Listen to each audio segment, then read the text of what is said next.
France Info. 17h, 20h. Lucie Barbarin. La seconde partie du débrief éco, juste après l'info, 19h20, Diane Ferchit. Un nouveau nom pour le Front National au congrès du parti. À Lille, Marine Le Pen propose de le rebaptiser Rassemblement National. Cette appellation sera soumise au vote des adhérents dont le résultat sera connu d'ici 6 semaines. Pour la présidente du parti, le nom de Front National constitue un frein psychologique pour beaucoup de Français. Par ailleurs, l'assistant parlementaire de Marine Le Pen, David Rodriguez, est suspendu de ses fonctions. Il est accusé d'insultes racistes envers un vigile d'un bar de Lille.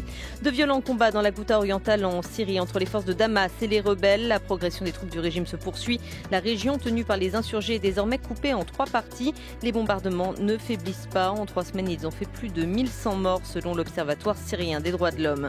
Pékin poursuit les discussions avec Washington. La Chine veut éviter une guerre commerciale désastreuse après la décision américaine d'augmenter les taxes sur l'acier et l'aluminium. Pékin est le premier producteur mondial de ces deux matériaux. Des élections à Cuba ce dimanche pour élire le Parlement dont sera issu le successeur du président Raúl Castro. Il doit être remplacé le mois prochain, une étape cruciale vers la fin de près de 60 années de pouvoir sans partage des frères Castro.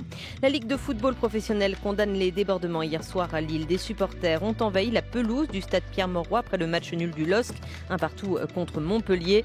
Ils s'en sont pris physiquement aux joueurs. Les instances disciplinaires de la Ligue vont se saisir du dossier.